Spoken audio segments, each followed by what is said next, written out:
অন্তর্বর্তীকালীন সরকারের সহনশীলতা এবং অবাধ মত প্রকাশের স্বাধীনতার প্রতি শ্রদ্ধাবোধের কারণে ক্ষমতাচ্যুত আওয়ামী লীগ এখনও তাদের মতামত দিতে পারছে না মনে করেন আইন উপদেষ্টা আসিফ নজরুল।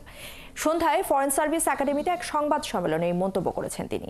এ সময় তিনি জানিয়েছেন 6টি সংস্কার কমিশনের পূর্ণাঙ্গ প্রতিবেদন ওয়েবসাইটে প্রকাশ করা হয়েছে।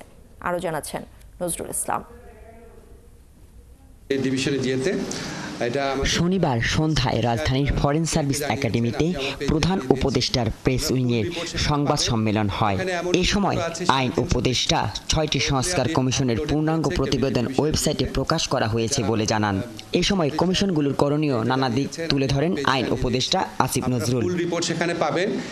একই সাথে দেশের রাজনৈতিক দলগুলোর সাথে ঐকমত্যের ভিত্তিতে নির্বাচনের আগে আলোচনা হবে বলেও জানান আইন উপদেষ্টা। ফেব্রুয়ারির মাঝামাঝির মধ্যে আলোচনা করতে আগ্রহী এবং আমি আপনাদের আগেও বলেছি যদি ওনারা রাজি থাকেন রোজার মধ্যেও আলোচনা কন্টিনিউ করবে। এ সময় আইন উপদেষ্টা বলেন যে প্রস্তাবগুলো নির্বাহী আদেশে বাস্তবায়ন করা সম্ভব সেগুলো অন্তর্বর্তী সরকার বিবেচনা করে বাস্তবায়ন করবে, আর রাজনৈতিক দলগুলোর সাথে আলোচনা হবে বড় ইস্যুগুলো নিয়ে। পূর্ণ রিপোর্টে দেখবেন এখানে 3টা ক্লাস্টার আছে, একটা হচ্ছে আশু করণীয়, একটা হচ্ছে মধ্যম মেয়াদী, একটা হচ্ছে দীর্ঘমেয়াদী।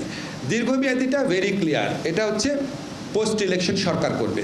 আশু করণীয়টাও ভেরি ক্লিয়ার, যে এটা আমরা আশা করছি রাজনৈতিক দলগুলোর সাথে ঐক্যমত সাপেক্ষে নির্বাচনে আগেই করা হবে।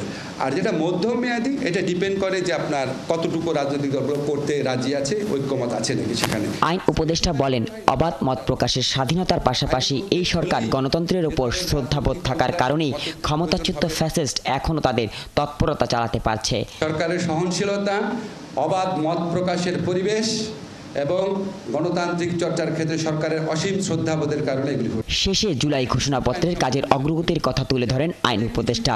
জানান সময় ক্ষেপণ করে এই সরকার তাদের ক্ষমতা দীর্ঘ করতে চায় না। সময় ক্ষেপণ করা সরকারের থেকে থাকার বিন্দুমাত্র ইচ্ছা নাই। নজরুল ইসলাম, ৭১, ঢাকা।